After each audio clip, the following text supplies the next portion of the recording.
ତାଙ୍କର ସବୁ ଶୋଇଥିବେ ରାତିରେ କହେ ଆମ ସାପ ଆସିକି ଆମ ପାଖରେ ଆସି ଠିଆ ହେଇଥିବେ। ଆମେ ତା ବାରଦିନ ଆସିକି ସେ ଆସିକି କହେ ମାଉସୀ ଆମକୁ ସାପ ଆସି ସପ ନେଇଛି ଆମେ ଆସିକି ପୂଜା କରୁଛେ। କିଛି ମନେ ଆଣିବନି, ଖାଲି ଧୂପଟେ ବେଲପତ୍ରଟେ ଫୁଲଟେ। ପୋଖରୀ ଖୋଳିବା ସମୟରେ ବାହାରିଲା ଶିବଲିଙ୍ଗ। ସ୍ୱପ୍ନାଦେଶ ହେବା ପରେ ପୂଜା ପାଉଛନ୍ତି ବାବା ଭୂଷଣ୍ଡେଶ୍ୱର। ବାବାଙ୍କ ଅଲୌକିକ ମହିମା ଥିବାରୁ ଭକ୍ତମାନେ ଯାହା ମାନସିକ ରଖୁଛନ୍ତି ତାହା ପୂରଣ ହେଉଛି। ବାଲେଶ୍ୱର ଜିଲ୍ଲା ସୁରବ ବ୍ଲକ ଆଙ୍ଗୁଳା ଗ୍ରାମର ବିଜୟ ଫୁଳ। ଆଜକୁ 15 ବର୍ଷ ପୂର୍ବେ ବାଗୁଡ଼ି ଅଞ୍ଚଳ ଅଖିଳ ଜେନାଙ୍କର ଏକ ନୂତନ ପୋଖରୀ ଖୋଳାଯାଉଥିଲା। ପୋଖରୀ ଖୋଳାଯାଉଥିବା ସମୟରେ 15 ଫୁଟ ତଳୁ ଶିବଲିଙ୍ଗ ଭଳି ଦେଖାଯାଉଥିବା ଏକ ପଥର ବାହାରିଥିଲା। ତାକୁ ଏକ ପଥର ଭାବି ସେଠାରେ ପକାଇ ଦେଇଥିଲେ ସ୍ଥାନୀୟ ଲୋକେ। କିଛି ଦିନ ପରେ ବିଜୟ ଫୁଳଙ୍କୁ ବାବା ସ୍ୱପ୍ନାଦେଶ ହୋଇଥିଲେ। ବିଜୟ ସେଠାରୁ ବାବା ଭୂଷଣ୍ଡେଶ୍ୱରକୁ ଆଣି ଘରେ ରଖି ପୂଜାର୍ଚ୍ଚନା କରି ଆସୁଛନ୍ତି। ଓಂ ନମ ଶିବାୟ। ବାବା ଭୂଷଣ୍ଡେଶ୍ୱର 15 ବର୍ଷ ହେଲା ଆସିଲେଣି। ସମସ୍ତଙ୍କର ମନସ୍କାମନା ପୂରଣ ହେଉଛି। ସକାଳୁ 6ଟା ବେଳକୁ ମୁଁ ପୂଜା କରେ, ତାପରେ ଯିଏ ବାହାରେ ଲୋକ ଆସନ୍ତି ତାର କିଛି ଜାତି ଜାତି ବାର ନାହିଁ, ସମସ୍ତେ ପୂଜା କରନ୍ତି। ଆଉ ଯିଏ ଯିଏ ତା ଡାକେ ସେ ତା ଡାକ ଶୁଣନ୍ତି ଆଉ ବାବା। ଆଉ ସେମିତି କ'ଣ ହେଇଛି ଯାହା ଫଳରେ ଆପଣ ବାବାଙ୍କ ଉପରେ ବିଶ୍ୱାସ? ଆମର ଗୋଟେ ହେଉଛି ବାଛୁରୀ ମରି ଯାଇଥିଲା, ସେ ବଞ୍ଚିଗଲା। ଆଉ ଲୋକ ଯାଉଥିବେ ସଡ଼କରେ ସେଇଠି ଡାକିକି ଯାଉଥିବେ ବାବାଙ୍କୁ, ସେ ଡାକ ବାବା ବାବା ତାଙ୍କ ଡାକ ଶୁଣିଛନ୍ତି। ପିଲା ଜଣଙ୍କର ହେଉଥିଲା 10 ବର୍ଷ, ସେ ଖାଲି ଆସିକି ବାବା ଥିଲେ ବାহিରେ ଗୋଟେ କଦଳୀ ଖାଲି ବାବାଙ୍କୁ ଦେଇକି ତା ଦେଖିଲା ଗୋଟେ ପୁଅଟେ ହେଲା, ପିଲା ହେଲା 10 ବର୍ଷ ପରେ।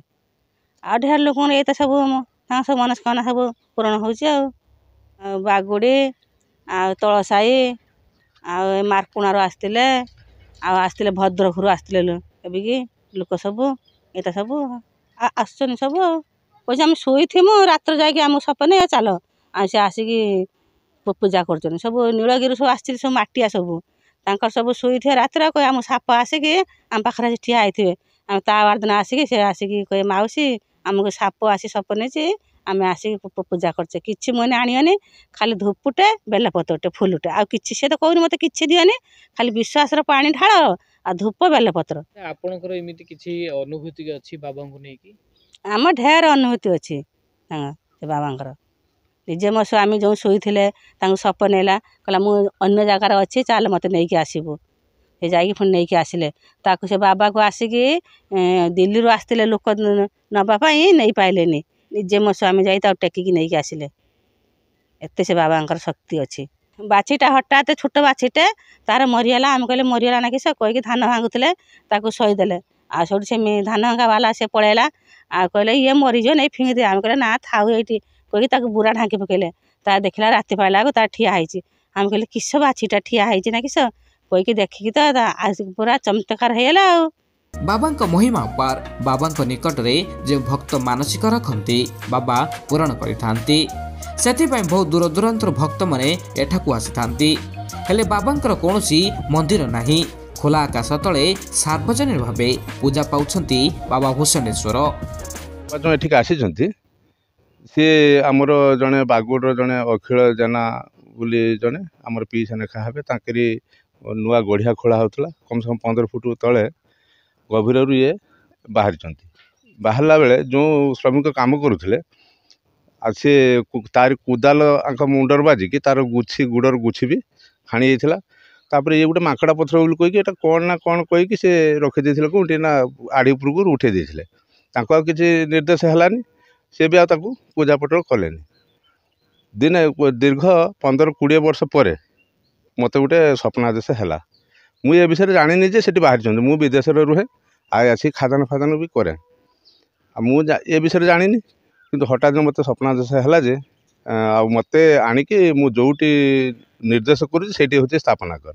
ମୁଁ କହିଲି କିଏ ଗୋଟେ ଏମିତି ସ୍ୱପ୍ନରୁ ଗୋଟେ 3:30 ରାତିରେ ସ୍ୱପ୍ନଟା ହେଲା। ମୋ ସ୍ତ୍ରୀକି କହିନି କିଏ ଗୋଟେ କହୁଛି ମୋତେ ଆଣିକି ସ୍ଥାପନା କର। ମୁଁ ସେଇଠୁ ଭାବିକି ମୁଁ କିଏ ନା କିଏ କହୁଛି ବୋଲି ଭାବିକି ମୁଁ ଖାଦାନକୁ ଯିବା ପାଇଁ ବାହାରି ଗଲି। ଯିବାବେଳେ ସେ ସିଧା ଯେରକ କାହାରି ହାତକୁ ଧରିକି ମୁଡ଼ିକି ନେଇକି ଯାଆନ୍ତି, ସେମିତିଆ ସିଧା ମୋତେ ସେଇଠିକି ନେଇକି ପହଞ୍ଚାଇଲେ। ପହଞ୍ଚାଇଲା ପରେ ମୋର ସେ ପିଇସି ଲେଖା ଯିଏ ହେବେ ପିଇସାଙ୍କର ସ୍ତ୍ରୀ, ସିଏ ହେଉଛି କହିଲେ ଯେ, ମୁଁ କହିଲି ଯେ ତମରି କ'ଣ ଏଇଠି ଗୋଟେ ଅଛି, ମୋତେ ସ୍ୱପ୍ନାଦେଶ ହେଲା ମୁଁ ନେଇଯିବି। ଆରେ ତୁ କ'ଣ ନେବୁ ତାକୁ? ଏଠି ତ ଯିଏ ଆସିଛନ୍ତି ଲୋକ 15-20 ଜଣ 25 ଜଣ ଏମିତିଆ ଲୋକ ତାକୁ ଉଠେଇକି ନେଇ ପାରୁନାହାନ୍ତି, ଆଉ ତୁ କ'ଣ ନେଇକି ଯିବୁ? ଆଉ ମୁଁ କହିଲି ଯାହା ମୋତେ ନିର୍ଦ୍ଦେଶ ହେଇଛି ମୁଁ ଆସିଛି ଆଉ ନାଇଁ ଏଠି ନାହିଁ, ସେ ଆମ ଆର ଆଡ଼େ ନୂଆ ଗଢ଼ିଆ ଖୋଳା ହେଉଥିଲା, ସେଇଠିକି ଯାଅ, ସେଇଠି ହେଉଛି ଦେଖିବ, ସେଇଠି ଅଛି। ସେଇଠି ଗଲା ପରେ ମୁଁ ଦେଖିଲି ଯେତେବେଳେ ମାଙ୍କଡ଼ା ପଥର ଗୋଟେ ପଡ଼ିଛି, ତାକୁ ଦେଖିକି ମୁଁ କହିଲି କ'ଣ ଏଠି କିଏ ଠାକୁର କ'ଣ ଇଏ କ'ଣ କିଏ ନିର୍ଦ୍ଦେଶ କଲା କହିକି ସେଇଠି ବସିକି ରହିଲା ପରେ କିଛି ସମୟ ପରେ ମୋତେ ଏଇ ପଥରଟି ଦେଖାଦେଲା ପରେ ମୁଁ କହିଲି ଇଏ ଗୋଟେ କି ପଥର ପଡ଼ିଛି, ଏଇଟା କ'ଣ, ଏଇଟା ମୁଁ ଆକୁ ଏଇ ସ୍ୱପ୍ନାଦେଶ କରିଥିଲି, ଏଇଟା ବିରାଟ ବଡ଼, ମୁଁ କେମିତି ନେଇକି ଯିବି। এই କଥା ମୁଁ କହିକି ମୁଁ ସେଇଠି ବସିଲା ପରେ ମୁଁ ଯେତେ ପଳେଇ ଆସିବା ପାଇଁ ଚେଷ୍ଟା କରୁଛି ଆଉ ପଳେଇ ଆସିପାରୁନାହିଁ। ଗୋଟେ ଯେମିତିକି ଗୋଟେ ଅଦୃଶ୍ୟ ଶକ୍ତି ମୋତେ ପଛଆଡ଼ୁ ଟାଣିକି ଧରୁଛି। ଏପରେ ମୁଁ ଯାଇକି ସେଇଠି ପୁଣି ବସିଲା ପରେ ସେ ଯେଉଁ ଗୋଟେ ଯେମିତି ମୋବାଇଲରେ କୋଡ଼ ଦେଇକି ଯେମିତି କଥା କହନ୍ତି, ସେଇଭଳି ଗୋଟେ ଶବ୍ଦ ହେଲା ଯେ ମୋ ନାଁ ହେଉଛି ଭୂଷଣ୍ଡେଶ୍ୱର, ମୋତେ ନେଇକି ମୁଁ ଯେଉଁଠୁ କହିଛି ମୋତେ ସ୍ଥାପନା କର। ମୁଁ ତ ଗରିବ ଲୋକ ବାବା, ମୁଁ ଯଦି ତୁମ ନା ଭୂଷଣ୍ଡେଶ୍ୱର ମୁଁ ପୂଜା କରିବି କେମିତି, ନା ପୂଜାରେ ରଖିବି କେମିତି, ନା ମୁଁ ସାର୍ବଜନୀନ ଭାବେ ପୂଜା ପାଇବି, ମୁଁ ଯେଉଁଠି କହିଛି ମୋତେ ନେଇକି ସେଇଠି ସ୍ଥାପନା କର।